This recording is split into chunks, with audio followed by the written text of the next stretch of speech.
નમસ્કાર. ગુજરાત રાજ્ય સરકારના આંગણવાડી કર્મચારી બહેનો, સ્વાગત છે તમારું આપણી આ યુટ્યુબ ચેનલ જેનું નામ છે જ્ઞાન યાત્રા. તો ગત રોજ ગુજરાત સરકારના મહિલા અને બાળ વિકાસ વિભાગ દ્વારા આંગણવાડી કાર્યકર બહેનો માટે એક ઐતિહાસિક પરિપત્ર જાહેર કરવામાં આવ્યો છે.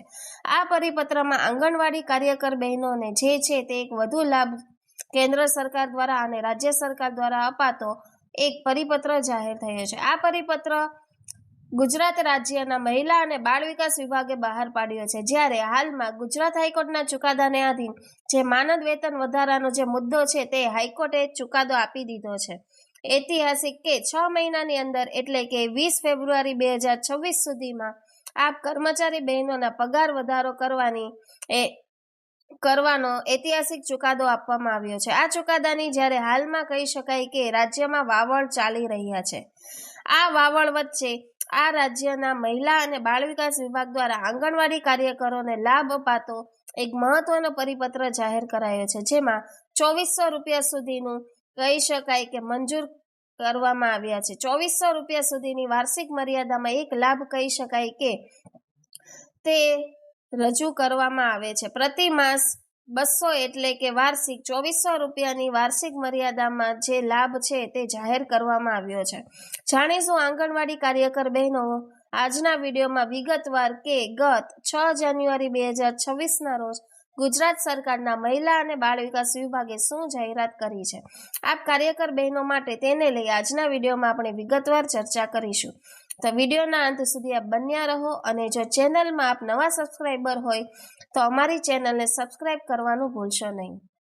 તો ગુજરાત સરકારના મહિલા અને બાળ વિકાસ વિભાગ દ્વારા 6 જાન્યુઆરી 2026ના રોજ આંગણવાડી કાર્યકર બહેનો માટે મુખ્યમંત્રી માતૃશક્તિ યોજના અંતર્ગત અનાજ વિતરણ કરવા માટે આંગણવાડી કાર્યકર બહેનોને અનાજના જથ્થાને સસ્તા અનાજની ભાવની દુકાન એટલે કે FFPS થી આંગણવાડી કેન્દ્ર સુધી લાવવા માટે વાહન ખર્ચ ચૂકવવા બાબત એટલે કે ટ્રાન્સપોર્ટેશન ખર્ચ ચૂકવવા બાબતનું આ ઐતિહાસિક પરિપત્ર છે, જેમાં મહિલા અને બાળ વિકાસ વિભાગનો તારીખ 15/6/2022 અને કમિશનર શ્રી મહિલા અને બાળ વિકાસ વિભાગની કચેરીના તારીખ 19/11/2025ના જૂના પરિપત્રો વંચાણ લીધેલ છે.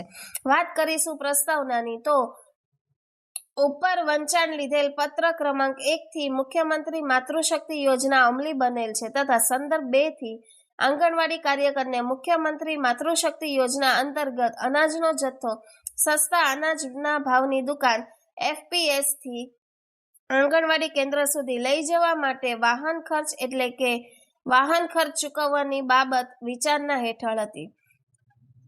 ફાયદાની વાત કરીએ તો પુખ્ત વિચારણાને અંતે આંગણવાડી કાર્યકરને તેમના કેન્દ્રમાં નોંધાયેલા તમામ લાભપાત્ર લાભાર્થીઓને ઓળખી યોજનાનો લાભ અપાવવા માટે વધુ સક્રિય થવા પ્રોત્સાહન મળે તે માટે મુખ્યમંત્રી માતૃશક્તિ યોજના હેઠળ અનાજનો જથ્થો સસ્તા અનાજના ભાવની દુકાન FPS થી આંગણવાડી કેન્દ્ર સુધી લઈ જવા માટે પ્રતિ માસ ₹200 અને વધુમાં વધુ વાર્ષિક ₹2400ની મર્યાદામાં પ્રતિ કેન્દ્ર દીઠ વાહન ખર્ચ ચૂકવવા માટે નીચેની શરતોને આધીન મંજૂરી આપવામાં આવે છે.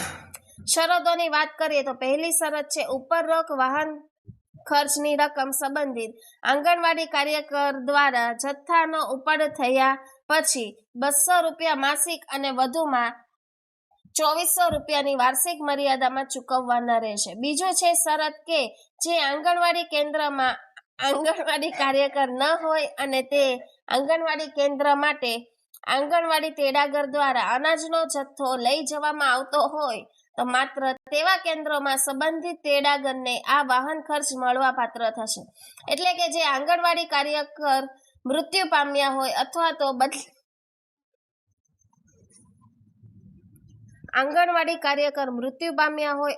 બદલી થઈ ગઈ હોય અથવા તો પછી નોકરી છોડીને જતા રહ્યા હોય અને આંગણવાડી તેડાગર બહેન હાલમાં આંગણવાડી કેન્દ્રની સંપૂર્ણ જવાબદારી નિભાવતા હોય ત્યાં આંગણવાડી તેડાગર બહેનને ₹2400 વાર્ષિક મર્યાદામાં આ વાહન ખર્ચ મળવાપાત્ર થશે.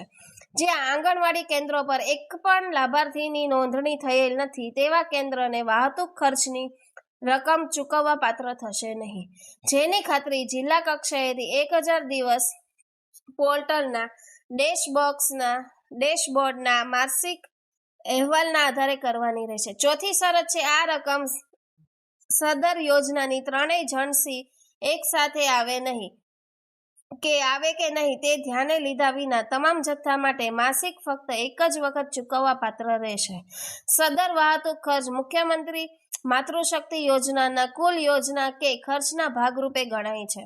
આ ખર્ચની ચૂકવણી નીચેના બજેટ સદર હેઠળ આપવામાં કરવાની રહેશે. માંગણી નંબર 106 મુખ્ય સદર છે 2236 પોષણ પેડા સદરત NTR 2 વિગતવાર સદર હેતુ સદર 3132 પંચાયતોને અન્ય સંબંધિત જનરલ સહાયક અનુદાન 3133 સ્થાનિક સ્વરાજ્ય સંસ્થાઓને જનરલ સહાયક અનુદાન પાઠરાવની સરખા ક્રમાંકની જે ફાઇલ છે તેના પરથી આ મંજૂરી મળેલ છે. ડીયુ ગોસાઈ ઉપસચિવ મહિલા અને બાળ વિકાસ વિભાગ દ્વારા આ પરિપત્ર બહાર પડાયો છે. આમ આંગણવાડી કેન્દ્રોમાં મુખ્યમંત્રી માતૃશક્તિ યોજના અંતર્ગત જે સસ્તા ભાવ અનાજની જે દુકાનો છે ત્યાંથી જે અનાજ ખરીદવામાં આવે છે આ યોજનાના પોષણ માટે, તો આંગણવાડી બહેનો આપ સૌ જાણો છો તે પ્રમાણે તમે આંગણવાડીમાં 0 થી લઈ 3 થી 6 વર્ષના બાળકોને પોષણ આપો છો. સગર્ભા બહેનો હોય કહી શકાય, સ્તનપાન કરતી બહેનો હોય તેમને તમે જે પોષણ માટેનો જે અનાજનો જથ્થો અને દાળ વગેરે જે ખરીદો છો તેને તમારા કેન્દ્ર સુધી લઈ જવા માટે વાહતુક ખર્ચ એટલે કે ટ્રાન્સપોર્ટેશન ખર્ચ કહી શકાય, વાહનનો જે ખર્ચ લઈ જવાનો છે તે પ્રતિ માસ 200 રૂપિયાની મર્યાદામાં વાર્ષિક 2400 રૂપિયા મહત્તમ મળવા પાત્ર થશે. જય ભારત, જય હિન્દ, અસ્તુ.